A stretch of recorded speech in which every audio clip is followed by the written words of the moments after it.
Now Jehoshaphat had great wealth and honour, and was allied by marriage with Ahab. Some years later, he went down to visit Ahab in Samaria, and Ahab slaughtered many sheep and oxen for him and the people who were with him, and induced him to go up against Ramoth Gilead. Ahab, king of Israel, said to Jehoshaphat, king of Judah, "Will you go with me to fight against Ramoth Gilead?" He answered, "I am as you are, and my people as your people. Your hopes and concerns are ours. We will be with you in the battle." Further, Jehoshaphat said to the king of Israel, "Please inquire first for the word of the Lord." Then the king of Israel assembled the prophets, 400 men, and said to them, "Shall we go against Ramoth Gilead to battle, or shall I refrain?" And they said, "Go up, for God will hand it over to the king." But Jehoshaphat said, "Is there no prophet of the Lord still here, by whom we may inquire?" The king of Israel said to Jehoshaphat, "There is still one man, by whom we may inquire of the Lord, but I hate him, for he never prophesies anything good for me, but always evil. He is Micaiah, the son of Imlah." And Jehoshaphat said, "Let not the king say so. Perhaps this time it will be different." Then the king of Israel called for an officer and said, "Bring Micaiah the son of Imlah quickly." Now the king of Israel and Jehoshaphat the king of Judah were sitting, each on his throne, arrayed in their robes.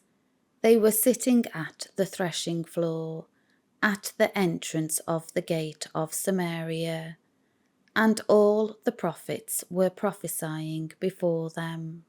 Zedekiah, the son of Chenaanah, had made horns of iron for himself, and said, "Thus says the Lord, with these you shall gore the Arameans, Syrians, until they are destroyed." All the prophets prophesied this, saying, "Go up to Ramoth Gilead and succeed. The Lord will hand it over to the king." The messenger who went to call Micaiah said to him, "Listen, the words of the prophets are of one accord, foretelling a favourable outcome for the king. So just let your word be like one of them, and speak favourably."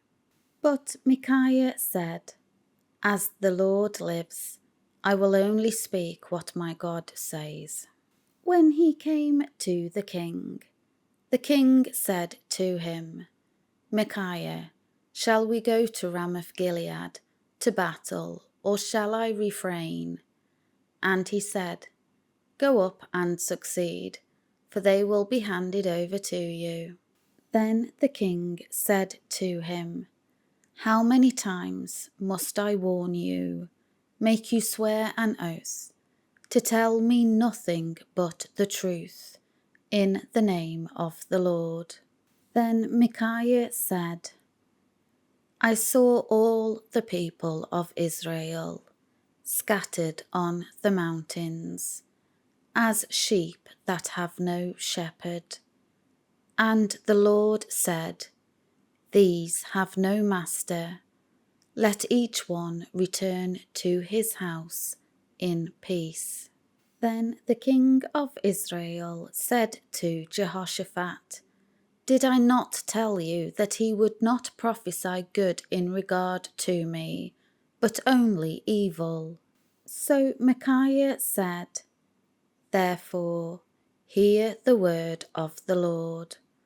I saw the Lord sitting on his throne, and all the host, army of heaven, standing on his right and on his left. Then the Lord said, Who will entice Ahab, king of Israel, to go up and fall defeated at Ramoth Gilead? And one said this, and another said that. Then a spirit came forward and stood before the Lord and said, I will entice him. The Lord said to him, By what means? He said, I will go out and be a deceptive spirit in the mouth of all his prophets. Then the Lord said, You are to entice him, and also succeed.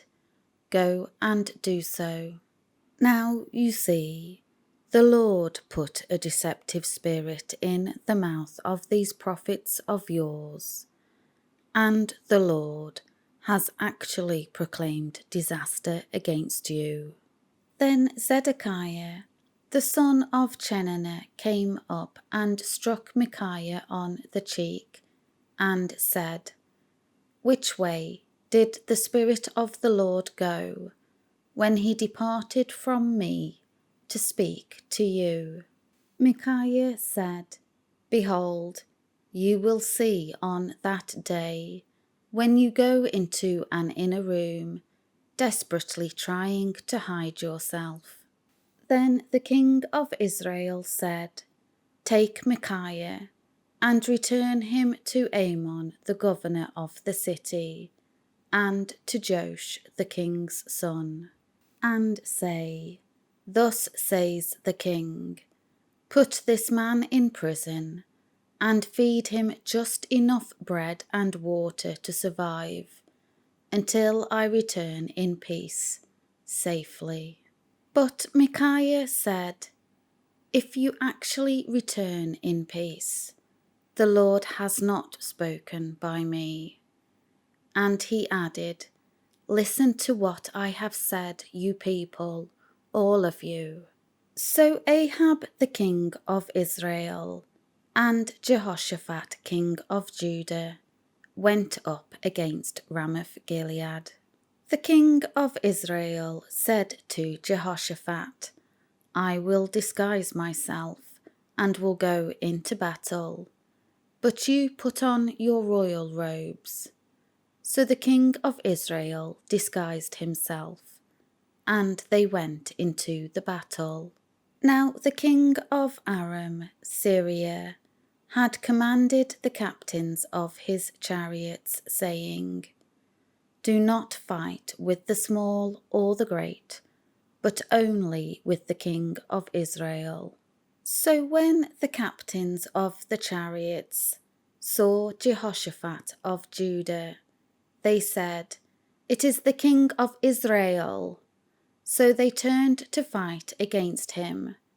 But Jehoshaphat called out for God's help, and the Lord helped him, and God diverted them away from him.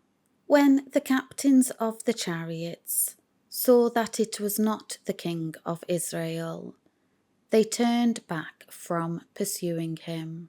Then a certain man drew his bow at random and struck Ahab the king of Israel between the scales of his armour.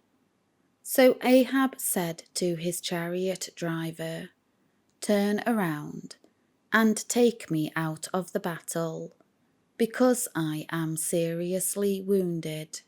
The battle raged that day, and the king of Israel propped himself up in his chariot in front of the Arameans, Syrians, until the evening, and at sunset he died.